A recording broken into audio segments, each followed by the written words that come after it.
ஆதியனும் பரம்பொருள் மெய் எழுச்சி பெற்று அணு என்ற உயிராகி அணுக்கள் கூடி மோதி இணைந்து இயங்குகின்ற நிலைமைக்கேற்ப மூலகங்கள் பலவாகி அவை இணைந்து பேதித்த அண்டகோடிகளாய் மற்றும் பிறப்பு இறப்பு இடை உணர்தல் இயக்கமாகி நீதி நெறி உணர்மாந்தராகி வாழும் நிலை உணர்ந்த தொண்டாற்றி இன்பம் காண்போம். அண்டமதில் உருவெடுத்து அறிவை பெற்று அவ்வறிவு ஒன்று முதல் ஆறதாகி கொண்ட மேலாம் இவ்வுருவில் குறிப்பில்லாமல் கோடானு கோடி எண்ணி அனுபவித்து கண்டபலன் என்னை அறிய நினைந்தேன். அப்போ கருத்துணர்த்தி கனல் மூட்டி கருவாம் ஞான குண்டலினி எனும் என்மை உணர்வெழுப்பி குறித்து என்னை அறிவித்த குருவே, அன்பே, என்னுளிருந்து என்னை இயக்கியும் ஊக்கியும் தன்னுள் விளைகின்ற தன்னருளை என்னும் பாய்ச்சி பவும்போக்கி பக்குவத்தை கூட்டுவிக்கும் ஒச்சலில்லான் தாழ்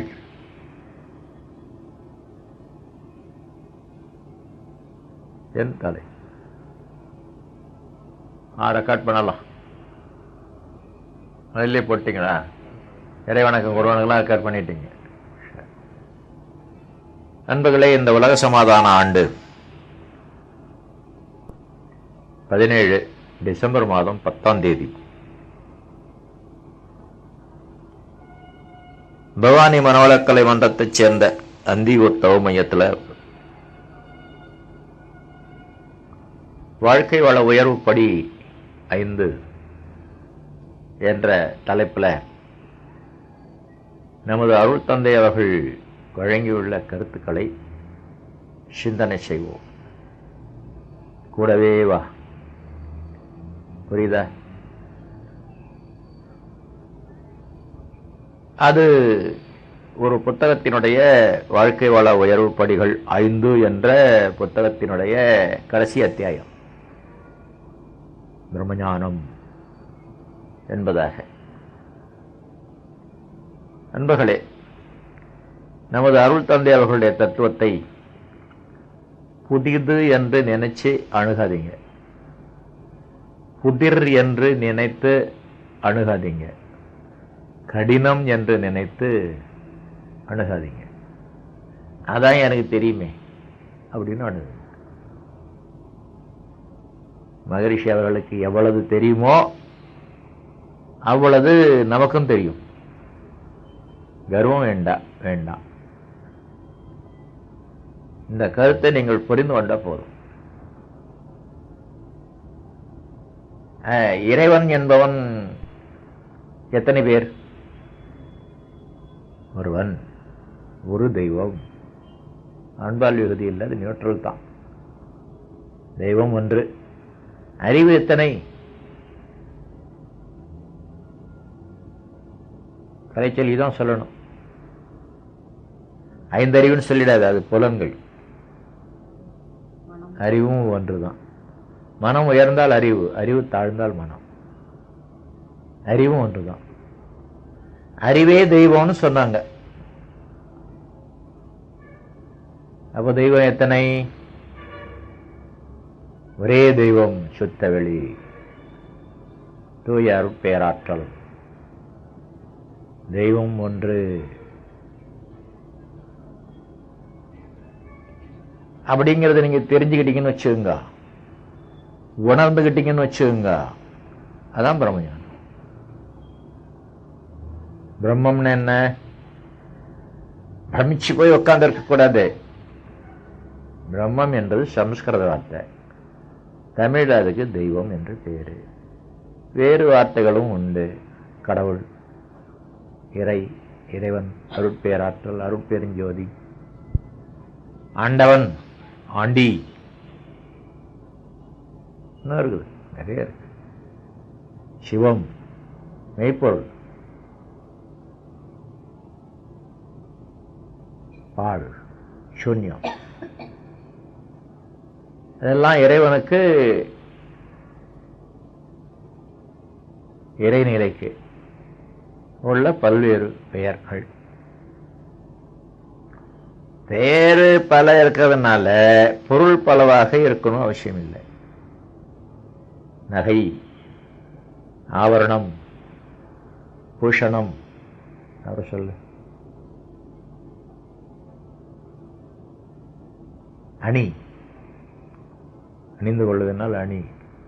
ஜுவல் இங்கிலீஷில் வந்து, இங்கிலீஷ் தமிழில் வந்து போச்சு. ஜுவல்லரி, ஜுவல்லரி மார்ட். அத்தனையும் அத்தனை பொருளா? ஒரே பொருள். சூரியன், ஆதவன், கதிரவன், பகலவன், ரவி, பாஸ்கரன், ஞாயிறு, வேலை சொல். வெய்யோன், ஐயோ அழகான தமிழ் பெயர். ஆக மொத்தம் 7 பேர் இருக்கிறாங்க, எல்லாம் சூரியன். அவ்வாறு இறைவனுக்கு பல பெயர். பல பெயர் என்பதை 1000 சொல்லுவாங்க. தமிழ்ல 1000 ஒரு வார்த்தை இருக்குது. அதுக்கு பலன்னு ஒரு பொருள் இருக்கு. ஆகவே பல பெயர் இருந்தாலும்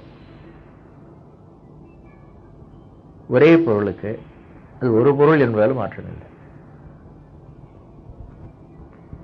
உண்மையில இறைவனுக்கு பெயரே கிடையாது. ஏனென்றால் 2 பேர் இருந்தால பெயர் வேணும். ஒரு என்ன பேரு வீட்டுக்காரரு? முத்துகிருஷ்ணா. முத்துகிருஷ்ணா உன்னை என்ன சொல்லி கூப்பிடுறாரு? செல்வியா? செல்வின்னு பேர் சொல்லி கூப்பிடுறாரா? நீ உங்க வீட்டுல உன்னை பத்மாவதி என்ன சொல்லி கூப்பிடுறாரு?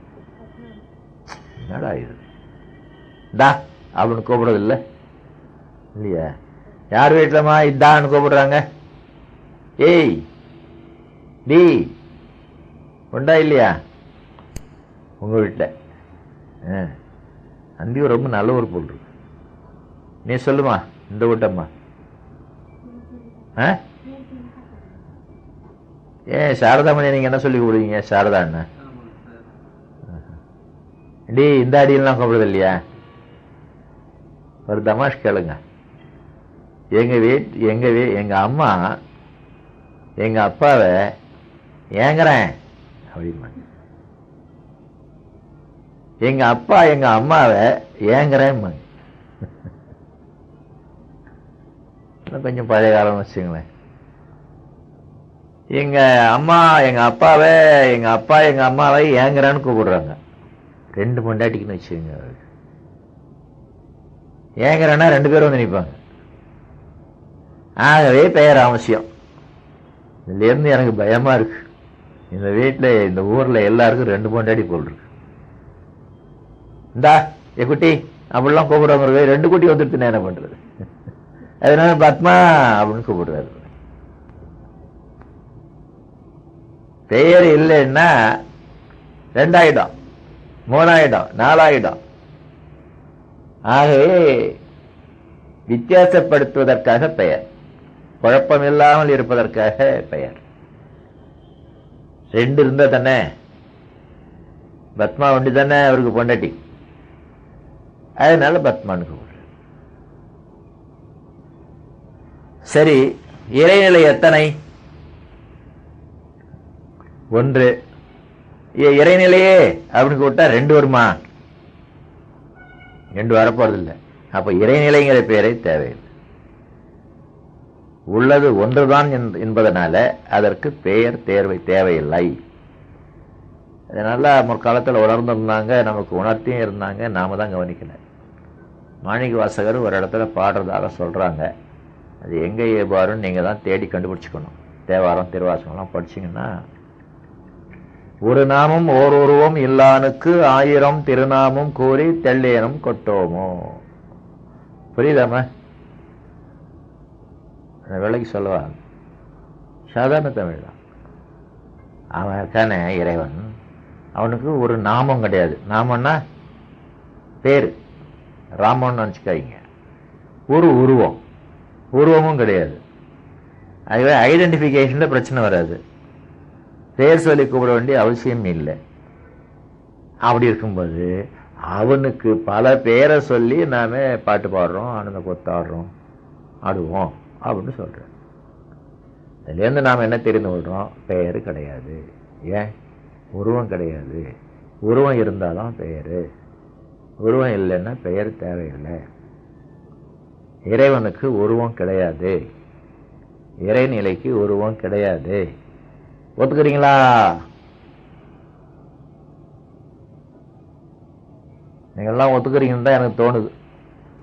ஏன்னா 3, 8, 8, 14 பெண்கள் தொடர்ந்து வர்றீங்க, சரிதானே? மற்றவங்களாம் இரவுலார வருவாங்க. 16 பெண்கள் வராங்க.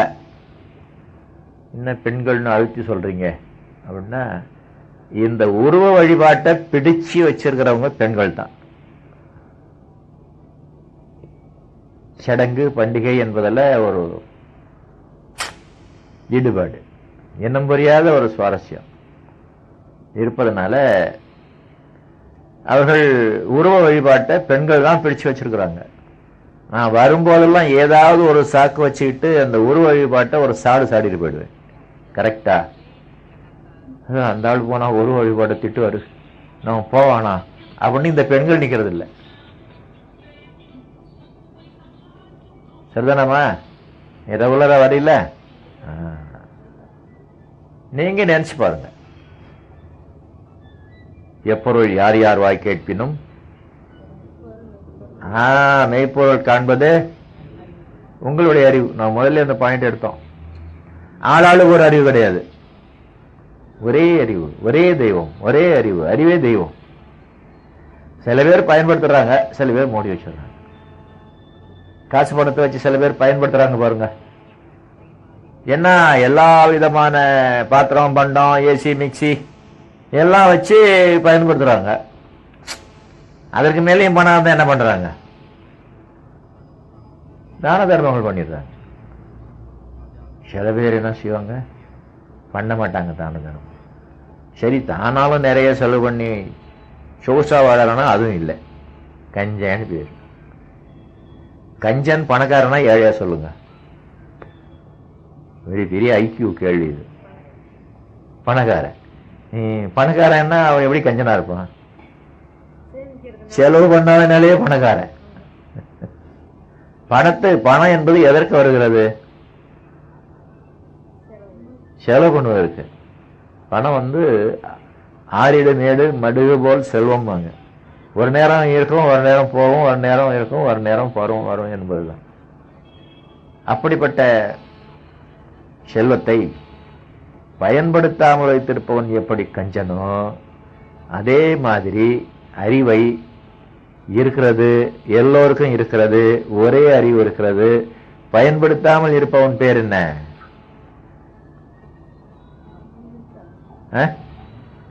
மூடி வச்சுட்டான். இப்ப சொல்லு பாப்போம். மூடி வச்சுட்டாங்க. நீ முட்டாள்ங்கிறிய மோடன். மோடனுக்கு பெண்பால் என்ன? பாத்திரத்து மேல வச்சிடறாங்க இல்லையா? வச்சுட்டாங்கன்னா உள்ள எடுக்க முடியாது. மூடி. அந்த மாதிரி மோடர்களாகத்தான் எல்லாரும் இருக்காங்களே தவிர அறிவில்லாதவர்கள் யாருமே கிடையாது. அந்த அறிவை பயன்படுத்தி பாருங்க. எல்லாம் வல்ல தெய்வம் அது, எங்கும் உள்ளது நீக்கமற. தெய்வம் ஒன்று, அதனாலதான் தெய்வம் அதுன்னு சொன்னார். தெய்வம் அவைன்னு சொல்லல. எங்கும் உள்ளது நீக்கமறன்னா ஒரு இடத்துல இருக்கு, ஒரு இடத்துல இல்லைன்னு இல்லாம அடைச்சுக்கிட்டு இருந்ததுன்னு வச்சுங்க, அதான் நீக்கமற. அடுத்த வார்த்தை என்ன சொல்லுங்க? சொல்லால் மட்டும் நம்பாதே. நம்பிக்கை என்பது பக்தி, ஆராய்ச்சி என்பது ஞானம். சுயமாய் சிந்தித்தே தெளிவாய். ஏனென்றால் ஒரே அறிவு, இறைவனுக்கு சமமான அறிவு, அறிவே தெய்வம். அது எல்லோரிடத்திலும் இருக்கிறது. அந்த தம்பி எட்ட உட்கார்ந்து இருக்கிறார். திரும்பி பார்க்குற தம்பி தான். என்ன அண்ணனா? எனக்கு தம்பி தான். எங்கள் ஊர் பக்கம் வயதில் இளையவங்களாம் தம்பின்னு தான் சொல்லுவோம். அதுலேயும் சொந்த பசங்களையே தம்பின்னு சொல்லுவோம். நான் எங்கள் வீட்டில் பெரிய தம்பி, எனக்கு ஒரு தம்பி இருந்தான், அவன் சின்ன தம்பி. யாருக்கு? எங்கள் அப்பா அம்மாவுக்கு. அந்த மாரி ஒரு தம்பி. நண்பர்களே, அறிவு என்பது பயன்படுத்தப்பட வேண்டியது. அது எல்லோருக்கும் ஒன்று. எவ்வாறு என்றால், அதோ அந்த தம்பிக்கும் எனக்கும் நேரடியா லிங்க் இருக்குது. எப்படி சொல்லுங்க பார்ப்போம். பிசிக்கலாக இதுக்கு ஒன்றும் நீங்க தத்துவார்த்தமா அர்த்தம் பண்ணிட்டு முடிச்சுட்டு கிடக்காதீங்க. நேரடியாக அவரை தொட்டுக்கொண்டிருக்கக்கூடிய காற்று என்னை தொட்டுக்கொண்டிருக்கிறது. ரெண்டு காத்தா? அவருக்கு ஒரு காற்று, எனக்கு ஒரு காற்று. அது வரைக்கும் ஒரு எல்லை போட்டுக்கிட்டு பாகிஸ்தான்காரன் இந்தியாக்காரன் நேபாள போட்டுட்டு இருக்கான கோடு தரையில் போட முடியாது.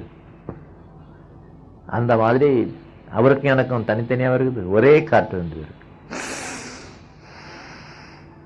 நான் இழுத்து விட்ட மூச்சை அவர் வாங்கி விட்டு இருக்கிறார்.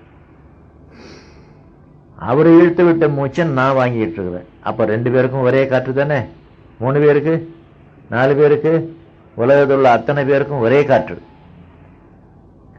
அதே மாதிரி அவரவரிடத்துல தேங்கி இருக்குதே தவிர அறிவு ஒரே அறிவு ஆங்காங்கும் இருக்கிறது. என் நெஞ்சுக்கூட்டில் காற்று இருக்கிற மாதிரி என் மண்டையில அல்லது என்னுடைய கர்மயத்துல அறிவு இருக்கிறது.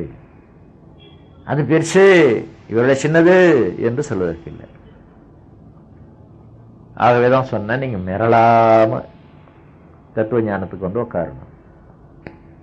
பெரிய விஷயத்தை தெரிந்து கொள்ளப் போகிறோம் என்று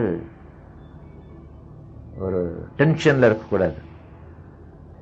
நமக்கு லேசா தெரிந்த விஷயத்தை அவர் நல்லா சொல்லுவாரு. நமக்கு நல்லா தெரிந்த விஷயத்தை அவர் வாயால கேட்டுட்டு வருவோம் என்ற மாதிரி தான் தத்துவ ஞானம். ஓகே, தத்துவ ஞானம் என்பது மிரளவே தேவையில்லை. இப்போ பிரம்மஞானம். அந்த சமஸ்கிருத வார்த்தைக்கு 2 வார்த்தை சேர்ந்துருக்குது. பிரம்மம், ஞானம், சமஸ்கிருத வார்த்தை 2 சேர்ந்துருக்குது. தமிழ்ல சொல்லுங்க. இறை உணர்வு. அட, நம்ம இறை உணர்வா? நான் பிரம்மஞானம்னா என்னமோ அது உயரம் இருக்குன்னு நினைச்சுக்கிட்டு இருந்தேன் அப்படின்னு தோணும். இப்ப நான் சொன்னது சரியா போச்சா? மிரளக்கூடாது. எல்லாருக்கும் நல்லா தெரியும். கொஞ்சம் தரைய விளக்கி ஆராய்ச்சி பண்ணி பாருங்க. இந்த பிரம்மஞானம் உங்களுக்கு எப்ப கிடைச்சது? ஏமாந்து போவாதீங்க, ஒழுங்கா பதில் சொல்லுங்க. வாழ்க வளமுடன். மிரளாம பதில் சொல்லுங்க. தம்பி, உனக்கு பிரம்மஞானம் கிடைச்சதா இல்லையா? என்ன நிலையில இருக்கீங்க நீங்க? பிரம்மஞானம் கிடைச்சிருக்காது. அந்த ஐயாவுக்கு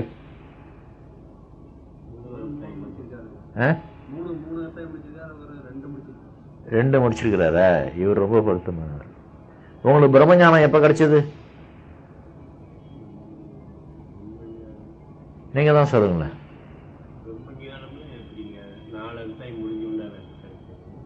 4 கத்தாய் முடிச்சா தானே அங்க ஆழியாருக்கு போலாம்ல. நீங்க சொல்லுங்க. அவர் ஃபெயில். நோ, நீங்களும் ஃபெயில். துரியாயுதம் வாங்கின அன்னைக்கு பிரம்மஞானம் கழிச்சு போச்சு. இறை உணர்வு சுத்த வெளியை கொண்டு விட்டாங்க இல்லையா? மறுபடியும் போய் வந்தீங்களே, அதான் பிரம்மஞானம். இறைவனை பற்றிய அறிவு. அறிந்து கொண்டீங்களா இறைவனை? இருட்டா இருந்தத, எல்லையே காணும். தேடி தேடி பார்த்தீங்க, ஒண்ணுமே கிடைக்கலையே. போறீங்க போறீங்க போறீங்க, எது மேலேயும் முடிக்க முடியல. ஆகவே கண்ணை மூடிட்டு போகலாம். கண்ணை மூடிக்கொண்டு போகக்கூடியதான் இது ஒண்ணுதான். வேற எங்க கண்ணை மூடிட்டு போனாலும், சகாரா பாலைவனத்துல போனா கூட சப்பாத்தி வழி முடிச்சு குத்திடும். இங்க கண்ணை மூடிக்கிட்டு போகலாம். போகலாம் போகலாம் போகலாம் போகலாம். ஒன்னைங்க இருந்தல்ல, அதுவே ஒண்ணுமில்லாது. ஆகவே துரியாதீதம் வாங்கின தேதி தான் பிரம்மஞானம் பெற்ற தேதி. அப்போ ஆழியாரில் என்னமோ அது உறுதி பண்ணி கொள்ளக்கூடிய கேள்வி. அருள் செல்வர் என்ற பட்டம் வாங்கினாலே பிரம்மஞானி என்ற பட்டம் வாங்கினதாத்தான் அர்த்தம். உறுதி பண்ணி கொண்டதாக உலகார் அறிய, உலகத்தோர் அறிய. அருள் செல்வர் என்பதற்கு சர்டிபிகேட் கொடுக்க மாட்டாங்க. நான் பிரம்மஞானி என்பதற்கு சர்டிபிகேட் கொடுப்பாங்க. அதுக்காக 2ஆம் நிலை எடுத்தா அருள் செல்வரோ அதுக்கு சர்டிபிகேட் கொடுத்தா பேராசிரியர் தான் கைது போட்டிருப்பார். பிரம்மஞானம் வாங்கினா வேதாத்திரி மகிழ்ச்சி கைது போட்டு கொடுப்பார். ஆகவே என்பர்களே, அதுதான் பிரம்மஞானம். நுரையா இதை வாங்கிட்டீங்க, இறைவனோடு இறைவனாக இருந்து விட்டு வர்றீங்க. உங்களுக்கு அது வேறு பொருள் இல்லை, அந்நியமான பொருள் இல்லை, அறியாத பொருள் இல்லை. அதுவே தான் நீங்களே தான் அது. ஆனா இந்த பிரம்மஞானம் என்பது சரியாக எப்போ வரும்னா, அந்த அரூபமான இறைநிலை தெய்வம் எங்கும் உள்ளதுன்னு தெரியணும். பிரபஞ்சத்தை தாண்டி, காற்று மண்டலத்தை, சக்தி களத்தெல்லாம் தாண்டி அந்தாண்ட போனா அங்க மட்டும் இருக்குது பிரம்மன்னு நினைச்சுக்க கூடாது. அதே பிரம்மந்தான் எதிரில் உட்கார்ந்துருக்குது, அதே பிரம்மந்தான் சுற்றிலும் சுவரா இருக்குது, அதே பிரம்மந்தான் தரையா இருக்கிறது, அதே பிரம்மந்தான்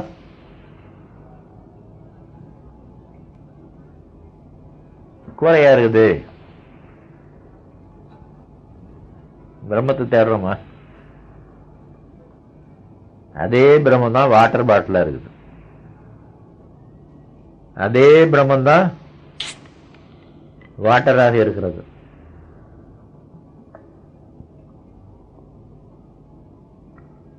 பிரம்மம் என்ன செய்ய சொல்லுங்க பார்ப்போம். தண்ணி குடிக்குது. அதே பிரம்மம் தான் தண்ணி குடிக்குதுன்னு சொல்லிட்டு சிரிக்குது. எங்கே தேடுவேன்? இறைவனை எங்கே தேடலாம்? அது வேறு உருவத்தை எடுத்துக்கொண்டு எங்கும் இருக்கிறது. நீக்கமர நீங்க கல்லுக்கு வேறு உருவம் கொடுக்க முடியுமா? கல்ல ஒண்ணும் பண்ணாம சிலை செஞ்சிடாதீங்க, கஷ்டம். களிமண்ணுக்கு உருவம் கொடுக்கலாமா? நிமிந்து உட்கார தம்பி, நல்லா நிமிந்து உட்காரணும். இங்கேருந்து போற வரைக்கும் புரியக்கூடாது. என் வயசுல முதுவலி வந்துடும். மெழுகுக்கு நம்ம நினைச்ச உருவம் கொடுக்கலாமா? மெழுகு மெழுகு களிமண்ணுக்கும் கொடுக்கலாம், மெழுகுக்கும் கொடுக்கலாம். தண்ணிக்கு நினைச்ச உருவம் கொடுக்கலாமா? ஏன் முடியாது. பாட்டில் உருவத்தில் இருக்கா, டம்ளர்ல ஊத்தினா டம்ளர் உருவமா போயிடும். எவ்வளவுக்கு மென்மையாகுதோ அவ்வளவுக்கு வேறு உருவத்தை எடுத்துக்கொண்டோம். காற்றுக்கு வேறு உருவம் கொடுக்கலாமா? கொடுக்கலாமே. இந்த பாட்டில் போக மிச்சம் காற்று தானே இருக்குது. அது என்ன உருவத்தில் இருக்கு? அந்த காற்று பாட்டிலுடைய மேல் பகுதி வடிவத்தில் இருக்குது. டம்ளர்ல இருக்க தண்ணியை ஊற்றி தண்ணியை வைங்க, இப்ப காற்று டம்ளர் வடிவத்தில் இருக்குது. அந்த மாதிரி எந்த உருவத்தையும் எடுத்துக்கொள்ள முடியும். அந்த பொருள் மென்மையாக மென்மையாக மென்மையாக மென்மையாக, அந்த இறைநிலை எவ்வளவு மென்மையானது? காற்றோட மென்மையானதாச்சே. ஆகவே அது எந்த உருவத்தையும் தானா எடுத்துக்கொள்ளும். நீ மெழுகுக்கு களிமண்ணுக்கெல்லாம் உருவம் கொடுத்தாதான் ஆகும். தண்ணி பாத்திரம் கொடுத்தாதான் அந்த உருவத்தை எடுத்துக்கும். காற்று எந்த உருவத்தையும் தானா எடுத்துக்கொள்ளும். மென்மையாக எந்த உருவத்தையும் எடுத்துக்கொள்ளும், தானாக எடுத்துக்கொள்ளும். இறைநிலையாகிய சுத்த வெளி மென்மையானதில்லவா? ஆகவே அது எந்த உருவத்தையும் எடுத்துக்கொள்ளும், தானா எடுத்துக்கொள்ளும். அப்படி எடுத்துக்கொண்ட உருவம்தான் ஆகாசம், வெண்.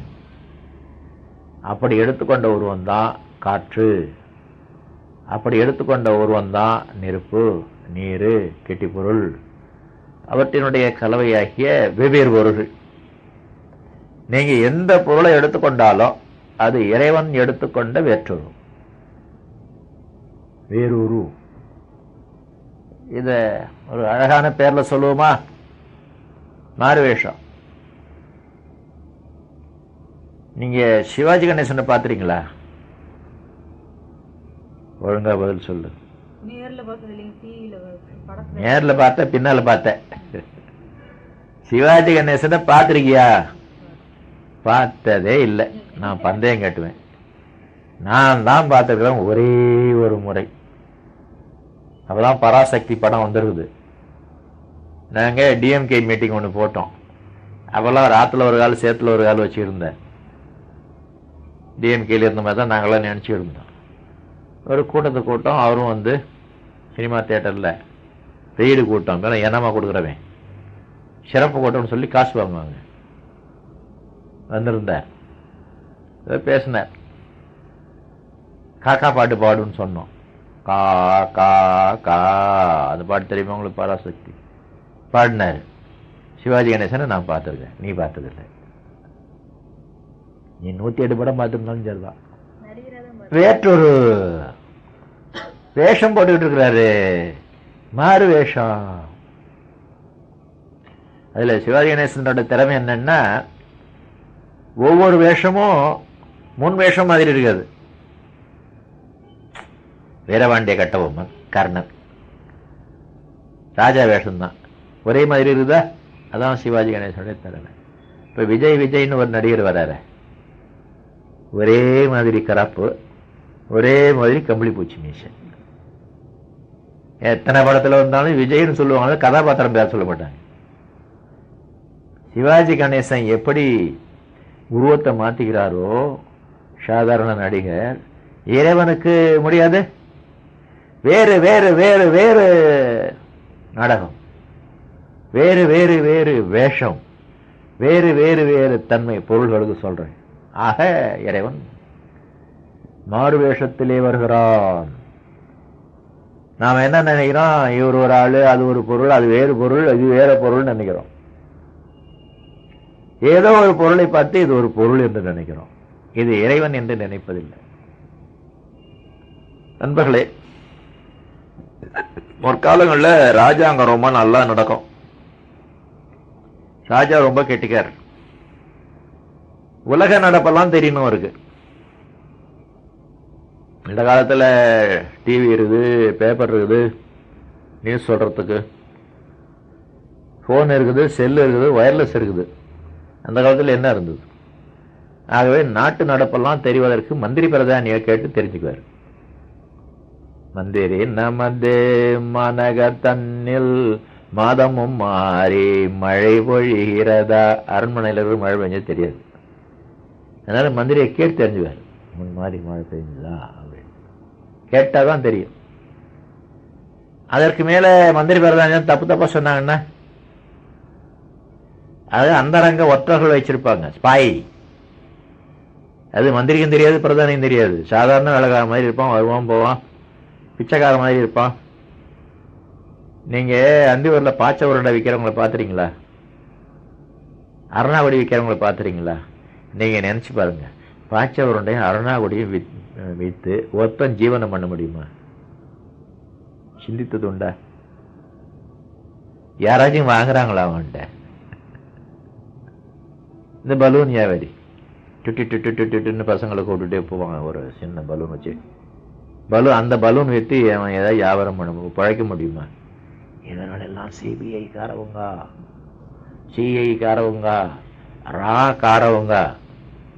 ரான்னு ஒரு அமைப்பு இருக்கு, இன்டெலிஜென்ஸ் காரவங்க. நாட்டு நடப்பு அரசாங்கத்துக்கு சொல்லிக்கிட்டே இருப்பாங்க, இங்க பார்த்து அங்க பார்த்து அங்க பார்த்து. நம்மை பற்றியும் ஒரு பயங்கரமான ரிப்போர்ட் போய்கொண்டிருக்கிறது, உலக சமுதாய சேவா சங்கத்தை பத்தி. ஆயிரக்கணக்கில் கோடுறாங்க. ஒரு கசமசா கிடையாது, ஒரு கல்லு கிடையாது, ஒரு செருப்பு கிடையாது, ஒரு அழகு கிடையாது, ஒரு அடிதடி கிடையாது அப்படின்னு ஒரு ரிப்போர்ட் போயிட்டு இருக்கு. கூடுறாங்க கூடுறாங்க கூடுறாங்க கூடுறாங்க. ஆகவே நமக்கு வலை வீச போறாங்க பாருங்க. சீக்கிரமா வலை வீசுவாங்கிறது உலை வைப்பாங்க. என்னமோ நடக்க போகுது. நம்மளை ஒன்றும் பண்ண முடியாது தெரியுமா? ஏன் சொல்லு. வாழ்க வளமுடன் 100 மார்க். வாழ்க வையகன்னு வாழ்த்துறோம். ஆகவே நமக்கு எதிரி உருவாக முடியாது, நமக்கு எடுக்க முடியாது, கெடுத்தா தன்னை கெடுத்துட்டு போயிடும். ஓகே, அதை விடுங்க. அந்த பாச்சவரண்டு விற்கிறவன் மாதிரி மாறு வேஷத்தில் வேற வந்து விற்கிறான். இங்க பாருங்க, கவர்மெண்ட் சர்வெண்ட் ஒரு போலீஸ்காரன். அந்த மாதிரி ஒற்றர்கள் வைத்திருப்பாங்க ராஜாக்கள். ஒற்றனும் தான் சித்தப்பா பெரியப்பாவை பத்தி கோல் மூட்டக்கூடாது, அவன் திருடன், அவனை பத்தி சொல்லக்கூடாதுன்னு ஏமாத்திட்டான. சொந்த விருப்ப காட்டி தவறான ரிப்போர்ட் கொடுத்துட்டான்னா ராஜ்யத்தை ஆள முடியாது. ஆகவே ராஜாவே கிளம்பிடுவார். ராஜா கிளம்பினார்னா எல்லாம் காலில் வந்து கும்பிட்டு சல்யூட் அடிச்சு எல்லாம் வெறப்பா நடந்து எல்லாம் ஒழுங்கா நடந்துக்குவாங்க. தப்பு கண்டுபிடிக்க முடியாது. ஆகவே மாறு வேஷத்தில் போவார் ராஜா. கேள்விப்பட்டீங்களா? மாறு வேஷத்துல போவார். இந்த காலத்துல என்ன செல்ஃப் மாறு வேஷம் போட்டுக்கலாம். இன்னும் ஆம்பளை வேஷம் பொம்பளை வேஷம் போட்டாரு கமலஹாசன், அவை சண்முகி எல்லாம் தானா மேக்கப் போடுகிறாரு பாருங்க. இது சாத்தியமோ சாத்தியம் இல்லையே தெரியாது. அந்த காலத்துல இன்னொருத்தர் உதவி இல்லாம மாறு வேஷம் போட்டிக்க முடியாது. ஒட்டு மீஸ் வைக்கிறதுக்கு இங்க ஒரு மச்சம் மாதிரி, இங்க ஒரு பரு மாதிரி வைக்கிறதுக்கு டோட்டலாக முக அமைப்பே மாற்றி காட்டணும். இல்லைன்னா ராஜாவை கண்டுபிடிச்சிடுவாங்க. அந்த மாதிரி வேஷம் கட்டி விடுறதுக்கு ஒரு ஆள் வேணும். ஒரு ஆள் 2 ஆள்.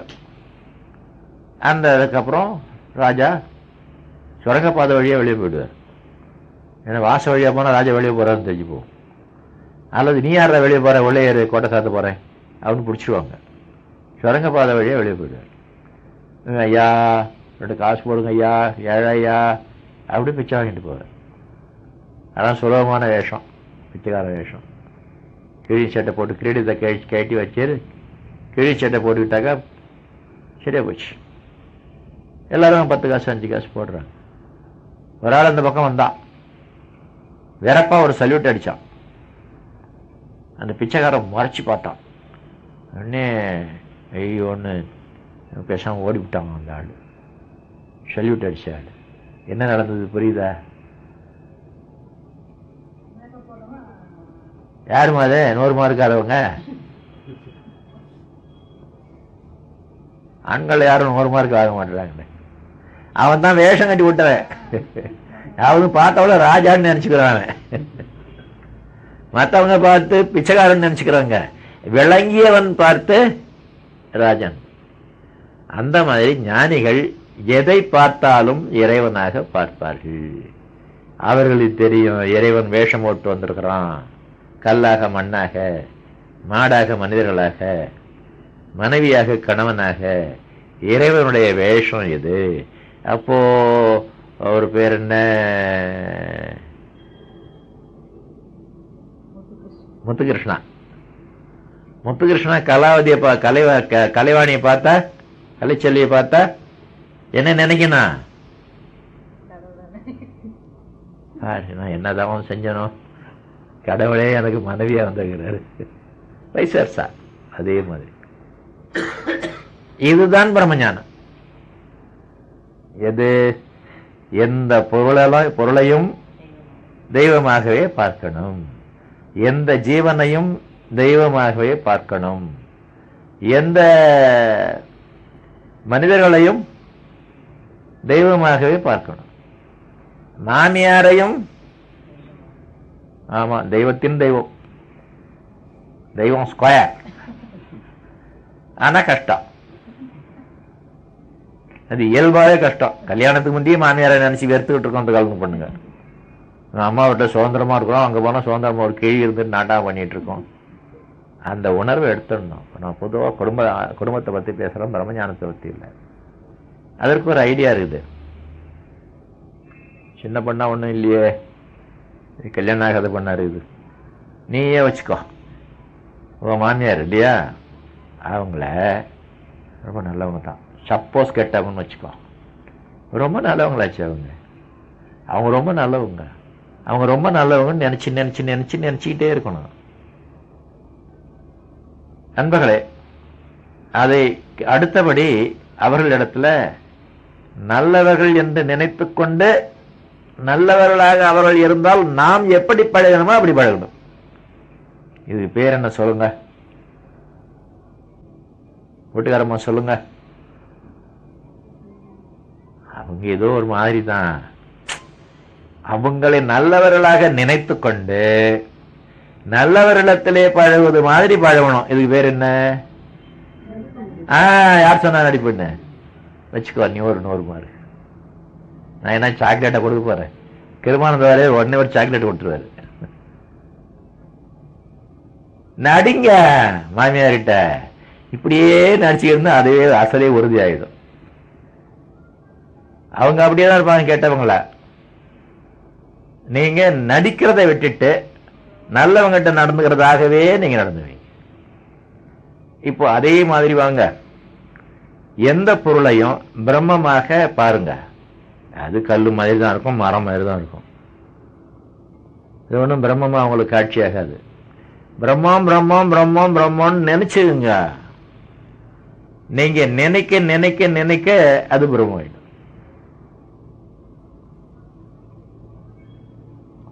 பிரம்மமா ஆயிடும் இல்லை. அது நீங்க நினைக்கிறதுக்கு முந்தையே பிரம்மமாக இருந்து கொண்டு இருப்பது தெரிய வரும். தெய்வமாக இது எந்த பொருளையும் நாம கண்டுபிடிச்சிடலாம், ரொம்ப சுலபம். வாட்ச் இறைவன் அணு ஆகி பஞ்சபூதமாகி அதில் கெட்டுப்பொருளாகி இதில் இந்த பர்டிகுலர் மெட்டல் ஆகி இந்த ஷேப் எடுத்துக்கொண்டு என் கையை சொட்டி கொண்டிருக்கிறது. 4 தடவை 5 தடவை நினச்சி பார்த்தீங்கன்னா மனசுக்கு வந்துடும். ஆனால் இந்த காலத்து மனிதர்களே நீங்கள் பிரம்மமாக நினைக்க முடியுமா? இந்த கடிகாரத்துக்கு நமக்கு எந்த விதமான கெடுதலும் செஞ்சு பழக்கம் இல்லை. ஆகவே நீங்கள் பிரம்ம நினைப்பீங்க. கடிகாரத்துக்கு நமக்கு உதவியே மணி காட்டிக்கிட்டு இருக்குது. அதனால நீங்கள் சந்தோஷமாக பிரம்மமாக நினச்சிவீங்க. நீங்கள் உங்கள் நெய்பர் பக்கத்து வீட்டுக்காரர் இருக்கானே, அவனை நீங்கள் நீ பிரம்மமாக நினைக்க முடியுமா? நீங்கள் தெருவில் எழுந்திரிச்சு கிளம்பி போகும்போது காரிதபுரார் இருந்தாள். என்னை இன்சல்ட் பண்ணணுங்கிறதுக்காக காரிதபுரம் பாரு. சரி, அவன்கிட்ட சண்டை போனால் மூக்க உடச்சிடுவான், தொலைஞ்சி போகிறான். இப்படி தான் நீங்கள் போயிட்டுருக்கீங்க. காரிதபுரம்னா வேறவனையும் புறம் பேசுகிறானோ, கெடுதல் பண்ணுறானோ, கைமாத்து வாங்கி கொடுக்க மாட்டேங்கிறானோ, அல்லது கைமாத்து கொடுத்துட்டு திருப்பி கேட்குறானோ, ஏதோ ஒரு வெறுப்பை எல்லோரும் மேலேயும் வச்சிருக்கிறோம். காரணமாக அந்த வெறுப்புக்கு உரியவர்களாகத்தான் ஒவ்வொருவரும் இருக்கிறாங்க. இவங்களை போய் பிரம்மமா பார்க்க முடியுமா? என்னங்க நீங்க நடைமுறைக்கு சாத்தியமே இல்லாத சொல்றீங்க அப்படின்னு சொல்லுவீங்க. நண்பர்களே, நான் ஒன்று ஒன்றா சொல்லிட்டு வரேன். பிரம்மமா பிரம்மம் இல்லையான்னு சொல்லிட்டு வாங்க. கதவு பிரம்மமா, தாழ்பாள் பிரம்மமா, பள்ளி பிரம்மமா, பிரம்மம் தானே. ஈ பிரம்மமா, குஷு பிரம்மமா, பூனை பிரம்மமா, எலி பிரம்மமா, பட்டாம்பூச்சி பிரம்மமா, மூட்டை பூச்சி பிரம்மமா. மனசார சொல்லுங்க. பதில பிரம்மன் தலையாடுறது ரொம்ப சுலபம். உணர்ந்து சொல்லணும். அந்த கருத்தோட எப்படி இறைவன் மேல மதிப்பும் அன்பும் வச்சிருப்போமோ அதே மாதிரி இது எல்லாத்தையும் பிரம்மமாக நினைக்க முடியுமா? மூட்டை பூச்சியை போய் கொசுவை போய் பிரம்மமா நினைக்க முடியுமா? நம்ம வைக்கிறது இல்லைன்னு ஒருத்தன் இருக்கிறான். ஒருத்தன் ரொம்ப ஜாக்கிரதையா நம்ம வாழ்ந்து கொண்டு இருக்கிறோம். அவனை போய் பிரம்மமா நினைக்க முடியுமா? நினைக்கணும். அதான் பிரம்மஞானம். நண்பர்களே, இதை ரொம்ப பேர் சொல்லியிருக்கிறாங்க. யதாத்திரி மகரிஷி எல்லோரையும் வாழ்த்து சொல்றாரு, பகைவனையும் வாழ்த்து சொல்றாரு. தெரியுமா? வாழ்க பகைவர்கள் வளமுடன் திருந்தி. திருந்தி என்ற ஒரு போனஸ் கொடுத்தவங்களுக்கு குசிறு அவங்க வாழ்த்துறாங்க. எல்லாருக்கும் வெறும் வாழ்த்து, அவங்க மட்டும் ஸ்பெஷல் சம்திங். திருந்தி வாழ்க வளமுடன். இதே மாதிரி இதற்கு முன்னால வேறு யாராவது சொல்லியிருக்கிறாங்களா? யாருமா? சொல்லியிருக்கிறாங்கம்மா. மகரிஷி ரொம்ப உயர்ந்தவர் தான். அதனால அவர் தான் முதல் சொன்னார் சொல்லக்கூடாது. பகவத்கீதையில இருந்தாமா? பகவத்கீதையில இல்லாதே இல்லை. வெளிப்பட சொன்னவங்க யார்? இயேசுவா? என்னவா சொன்னார் இயேசு? அது ஓகே. இதே மாதிரி பகைவனுக்கு நன்மை செய்ய சொல்லி என்ன சொன்னாரு? கோட் கோட்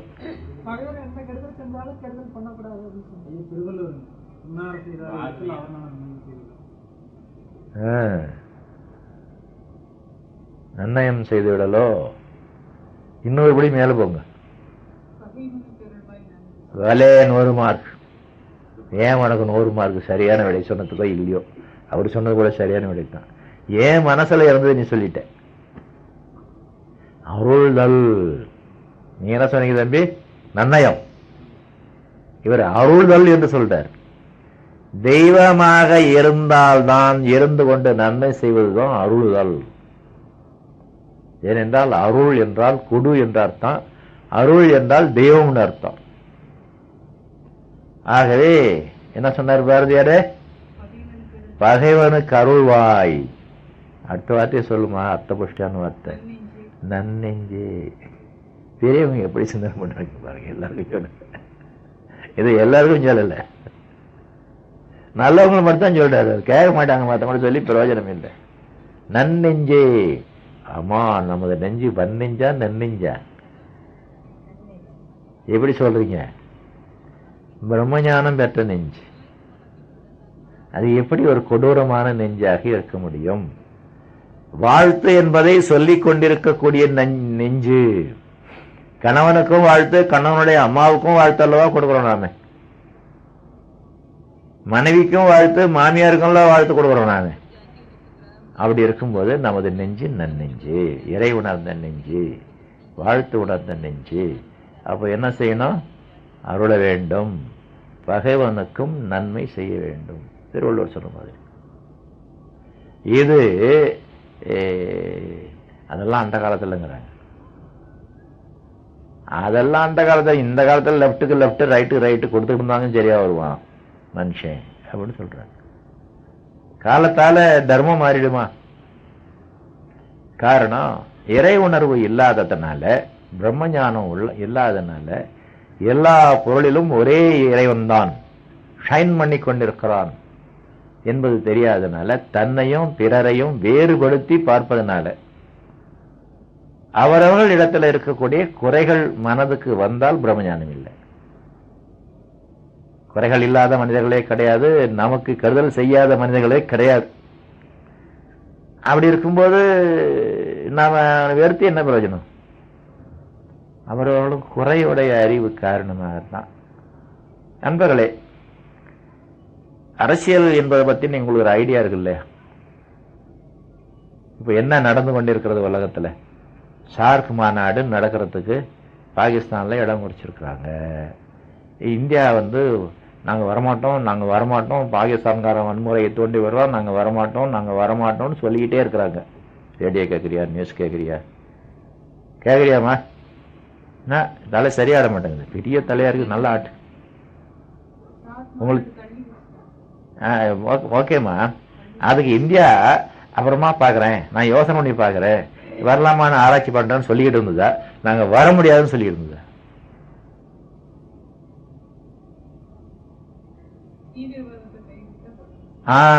அப்போ தீவிரவாதத்தை அவன் கைவிடல, வர முடியாது. பாகிஸ்தான்காரன் சொல்றான் எங்களை இழுத்து அடிக்கிறாங்க, அதனால நாங்க வேற வழி இல்லாம திடீர்னு அரேஞ்ச் பண்ண முடியாது, இழுத்து அடிக்கிறாங்க எங்களைங்கிறான். தெரியுது? என்ன தெரியுது? அந்த நேர்மையை விட்டு பிறந்தோமானால் புத்தி கெட்டு போகும். பொய் சொல்ல ஆரம்பிச்சோம்னா புத்தி கெட்டு போகும். உலக நாடுகள் தெரியாது, இந்தியா அந்த காலத்தில இருந்து நாங்க வரேன்னு சொல்லல, வர முடியாதுன்னு சொல்லல, தீவிரவாதத்தை கைவிட்டால் வருகிறோம் என்பது சொல்கிறது. இவன் தீவிரவாதத்தை கைவிட்டான் வாங்கன்னு சொல்ல வேண்டியதானே?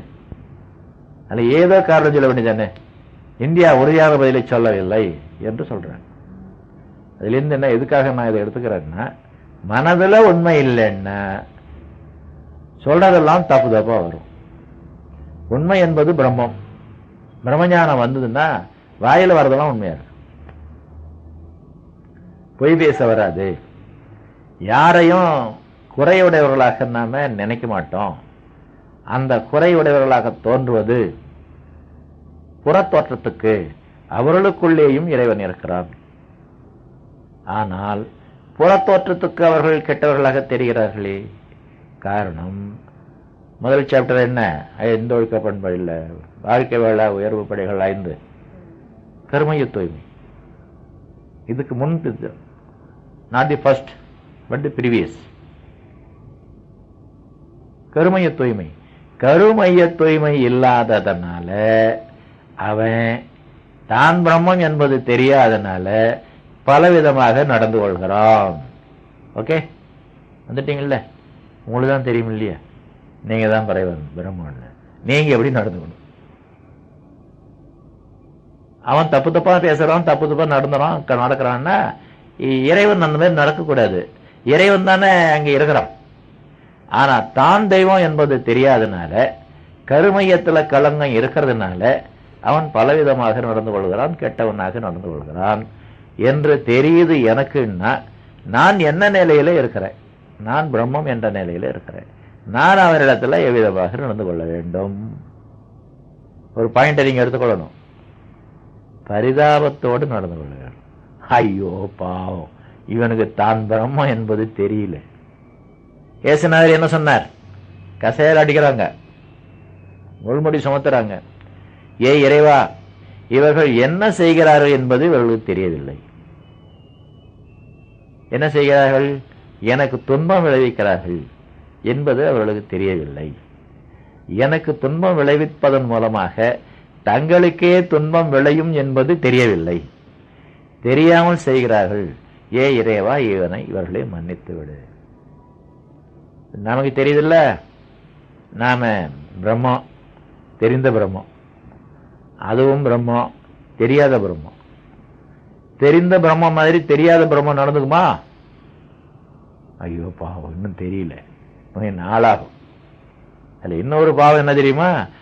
அது வரைக்கும் இது பட போகுது பாரு இந்த பிரம்மம், கஷ்டம். ஐயோ பாவம். நல்லா விளங்கி போச்சுங்களா உங்களுக்கு? சரி, இப்ப வாட் அபவுட் யூ? துன்பம் வருகிறதா வாழ்க்கையில? வருகிறது. யாருக்கு துன்பம்? பிரம்மத்துக்கு துன்பம். பிரம்மம் துன்புறலாமா? ஆனா இந்த கிண்ணத்துல தேங்கின விற்பாடு தண்ணியில தூசி விழுந்து போச்சு, தள்ளி விழுந்து போச்சு. அந்த மாதிரி பிரம்மம் கொட்டை கொட்டையா இருக்கிற மாதிரி நானாக இருக்கக்கூடிய நிலையில சில களங்கங்கள் வந்து விட்டன. நான் தான் காரணம், தப்பு செஞ்சு களங்கத்தை ஏற்படுத்திக்கிட்டு இருக்கிறேன். இந்த நானாகிய பிரம்மத்தினிடத்துல அந்த களங்கங்கள் இருக்கிற வரைக்கும் துன்பம் வந்து கொண்டுதான் இருக்கும். இதே பிறவி பிரம்மஞானம் தான். அதனால அந்த துன்பத்தை துன்பமாக நினைக்க கூடாது. Can you? அவர் பேர் என்ன? ராமகிருஷ்ணர், ரமணருக்கெல்லாம் புற்றுநோய் வந்துதான். ஆபரேஷன் பண்ணாங்களாம், அனஸ்தீசியா கொடுக்க வேணாம்னு சொல்லிட்டாங்களாம். துன்பம் என்னாச்சு? மருந்து ஏத்துனாங்களே, என்ன பயமா இருந்தது? பஞ்சு வச்சு தொடச்சாங்களே, அது கூட வலிச்சது இல்லையா? அதுவும் குத்துறவுடனே என்ன வலி வலிச்சது? மருந்து ஏறும்போது என்ன வலி வலிச்சது? சிரஞ்ச உருவும் போது என்ன வலி வலிச்சது? சில பேர் இப்படி காட்டிக்கிட்டே இருப்பாங்களே, பார்த்து இருக்கீங்களா? என் கடைக்குட்டி பையன் அந்த மாதிரி காட்டிட்டு இருப்போம். கால்டா வச்சு அம்மா வச்சு போட வராங்க இல்லையா? என்னுடைய நம்பர்ல 3வது பேத்தி, பெங்களூர்காரி, கீழே வந்து மண்டை உடஞ்சி போச்சு. அழைச்சிட்டு போய் அது கிளிப் என்னமோ சொல்றாங்களே, கிளிப் தானே, இழுத்து வச்சு தப்பாங்களே, சுவிட்சர் தையல் போடுறாங்களாம். பாட்டு காட்டுறாங்களாம். டாக்டர் வந்து கதை சொல்லிக்கிட்டே இருக்கிறார். தராக்கு வேற பேச்சு பேசிக்கிட்டே இருக்காரு. என்ன ஒருவனுக்கு பெங்களூரா? அங்க நிறைய மரம்லாம் இருக்குமே. இல்லையே. என்னதான் இருக்குது அவங்க ஊர்ல? ஏரோப்ளேன் இருக்குது. என்ன ஊட்ட சுத்தி சுத்தி டர்புர்னு போயிட்டே இருக்கும். இதெல்லாம் சொல்றால தவிர வலிக்குதுன்னு சொல்ல. ஏமா நான் குத்துறணும் வலிக்குது? வலிக்கல இல்லையே. நீ இங்க எங்க வந்த? இந்த ஈரோட்டுக்கு எங்க தாத்தா வீட்டுக்கு வந்தேன். உங்க தாத்தா பேர் என்ன? கேஜி சாமி. ஓ, நீ கேஜி சாமி பேத்தியா? அதான் உனக்கு வலிக்கலன்னாரா. அந்த மாதிரி பேர் வழி நீங்க பாத்துறீங்களா? அவங்கள மட்டும் குத்தனா வலிக்காதா? ஊசி எடுத்தா பயமா இருக்காதா? அவர்கள் என்ன மனநிலையில இருக்கிறாங்களோ அதே மனநிலையில என்ன வாழ்க்கையில மனதுக்கோ உடலுக்கோ துன்பம் வந்தாலும் நீங்க இருக்கணும். இருந்தீங்கன்னா பாவப்பதிவு அனுபவிச்சா கழியும்னு தெரியுமில்ல உங்களுக்கு. துன்பத்தை அனுபவிக்க அனுபவிக்க பாவப்பதிவு கழியும்னு தெரியும் இல்லையா? துன்பத்தை அனுபவிக்காமே பாவப்பதிவு கழியும். ஆனால் துன்பம் வந்து கழியும். துன்பம் வரும், அனுபவப்படாமலே கழியும். அதான் பிரம்மஞானம். துன்பத்தை கண்டு துன்பப்படக்கூடாது. துன்பத்துக்கு இடும்பை என்று ஒரு பெயர். இடும்பை என்றால் என்ன? துன்பம். படுப்பர் என்றால் கொடுப்பார்கள் என்ற அர்த்தம் தமிழ்ல. இப்ப திருக்குறள் ஒன்று சொல்றோம் கேளுங்க. இடும்பைக்கு இடும்பை படுப்பர், இடும்பைக்கு இடும்பை படாதவர். இடும்பை கிடும்பை படுப்பர், இடும்பை கிடும்பை படாதவர். புரியுதா? துன்பத்துக்கே துன்பம் கொடுத்துருவாங்க. என்ன துன்பம்? ஐயோ, என் ஜம்மம் இந்த ஆள்கிட்ட சாயிலியே, நான் யார்கிட்ட போய் என்னோட வல்லமையை காட்டுவேன் அப்படின்னு அழ ஆரம்பிச்சிடுமா. துன்பம் துன்பம் துன்பப்படுமா. இடும்பை கிடும்பை படுப்பர், இடும்பை கிடும்பை படாதவர். அந்த மாதிரி இருக்க முடியும் தானே வள்ளுவர் எழுதியிருக்கிறாரு. பிரம்ம ஞானம் வந்தா தான் இப்ப வலிக்குது. யாருக்கு வலிக்குது? இறைவனுக்கு. எனக்கு என்ன? அன்பர்களே, மனிதனையும் தெய்வத்தையும் வேறுபடுத்தி பார்க்கணும். வேறுபடுத்தி பார்த்தாக்கா அந்த மனித நிலையில பிரம்மம் வந்து இருக்குதே தவிர அந்த துன்பம் எல்லாம் மனிதனுக்கு, பிரம்மத்துக்கு இல்லை. வேறுபடுத்தி பார்க்கணும். துன்பம் எல்லாம் மனிதனுக்கு, பிரம்மத்துக்கு இல்லை. இந்த அளவுக்கு உயர்ந்து விட்டால்தான் அது பிரம்மஞானம். அப்போ அந்த நிலைக்கு நீங்க வந்துட்டீங்கன்னு வச்சுக்கோங்க, ஏதோ முன்னோர்கள் செய்த வினை வித்தில் உண்டு என்ற முறையில் நமக்கு துன்பங்கள் வரத்தான் செய்யும். ஞானம் பெற்றுவிட்டாலும் பழைய கணக்கு இருக்கத்தான் செய்யுது, துன்பம் வரும். நாமும் இந்த பிறவி எடுத்த ஏற்பாடு ஞானம் பெறுவதற்கு முன்னால சில துன்பங்களை யாருக்கோ எவருக்கோ இழைத்து பதிவுகள் பெற்றுட்டோம். ஞானம் பெற்ற பிறகும் கூட யாருக்காவது துன்பம் கொடுத்துட்டு தான் இருக்கிறோம். என்ன, நமது நடத்தை எல்லாவற்றையும் அவர்கள் ஒப்புக்கொள்றதுக்கு இல்லையே. நாம ஞானம் பெற்ற நிலையில ஒரு விதமா நடக்கிறோம், அது அவங்களுக்கு தெரிய மாட்டேங்குது. நாம தப்பா நடக்கிறோம்னா அவங்க நினைக்கிறாங்க. நான் மீன் திங்கிறத விட்டுட்டேன், எங்க மாமியார் கடந்து துடிப்பாங்க. இப்போ அவங்களுக்கு துன்பமா இருக்குது. எது துன்பமா இருக்குது?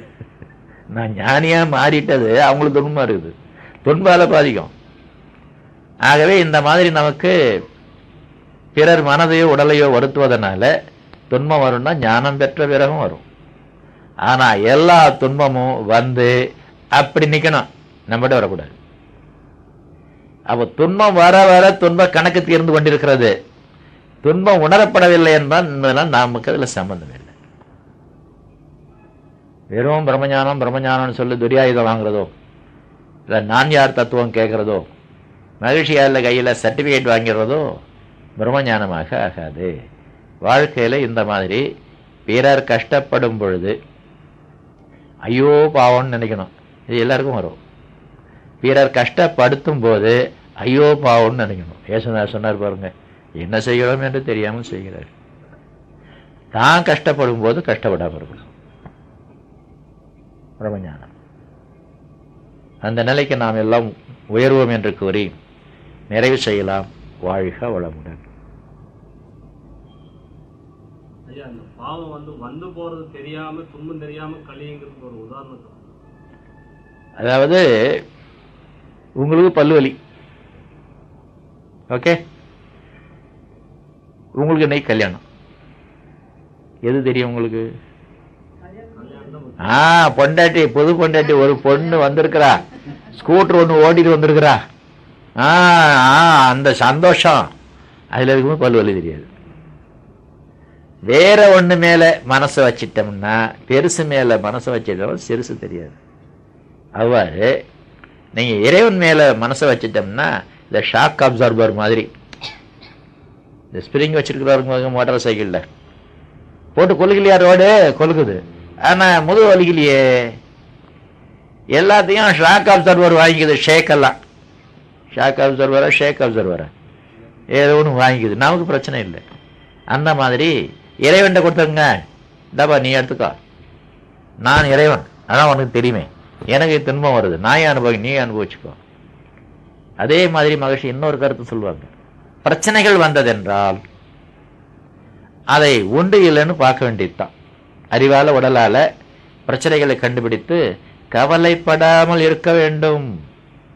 ஆனால் பிரச்சனையை கவலை தரும், பிரச்சனையை தீர்க்க வேண்டும்.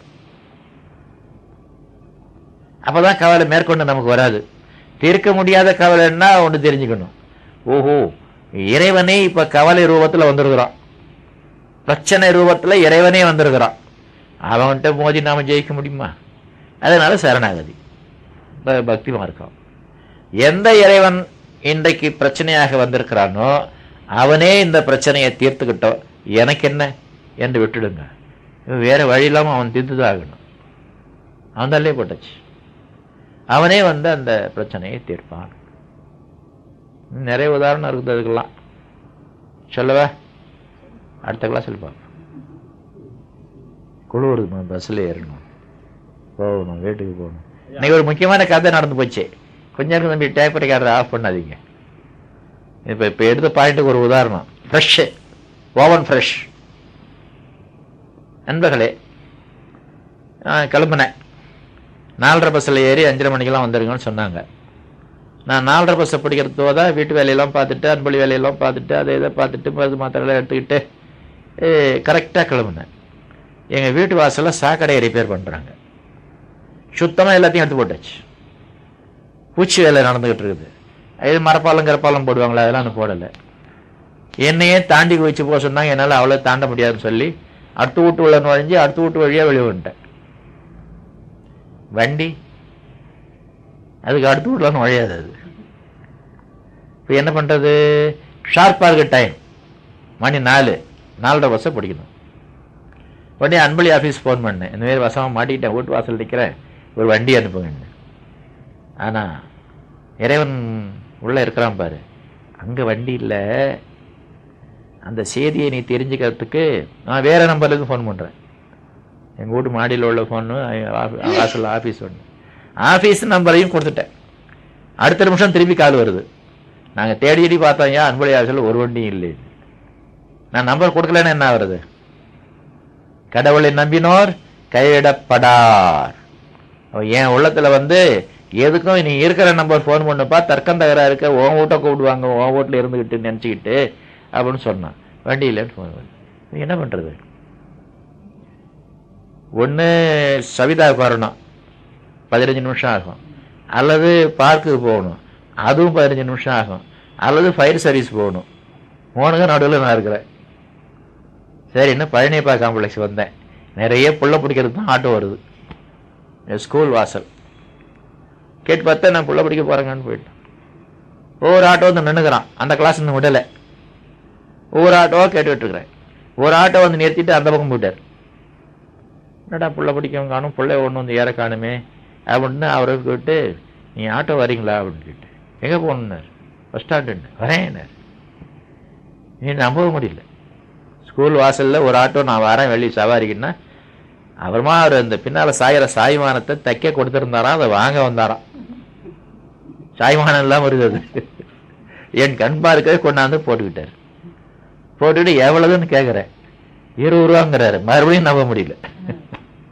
ஏன்னா ஜிஹெச்சுக்கே 30 ரூபா கேட்குறாங்க.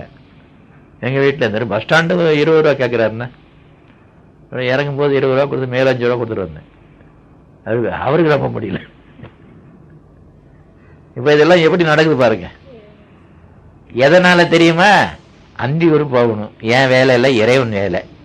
அவன் அழைச்சிட்டு போனால் போகிறான், இல்லைன்னா விட்டுட்டு போகிறான். வீட்டில் செய்யறதுக்காக வேலை இல்லை, செஞ்சுட்டு கிடப்போம். அப்படின்னு மனதை ஃப்ரீ ஆக்கி விட்டதுன்னு இறைவன் கொண்டாந்து வண்டியை விட்டான், ஆட்டோ கொண்டாந்து வச்சுட்டான். ஆகவே அந்த பிரம்மஞானம் என்பது துன்பத்தை கண்டு துன்பப்படக்கூடாது, துன்பத்தை கண்டு மிரளக்கூடாது, என்ன செய்யறதுன்னு திகைக்கக்கூடாது. திகைட்டின்னா இறைவன் திகைக்கிறதா அர்த்தம். இது இறைவனுக்கு நீங்க செய்யக்கூடிய அபவாதம். ஓகே, நன்றி சொல்லுங்க, டேப் பண்ணி பாட்டுங்க, நான் போகணும். அடுத்தடுத்து வர்ற வகுப்புகள்ல அந்த பாக்கி 4 படிகளையும் சேர்ந்த மாதிரி அப்படியா செஞ்சுட்டா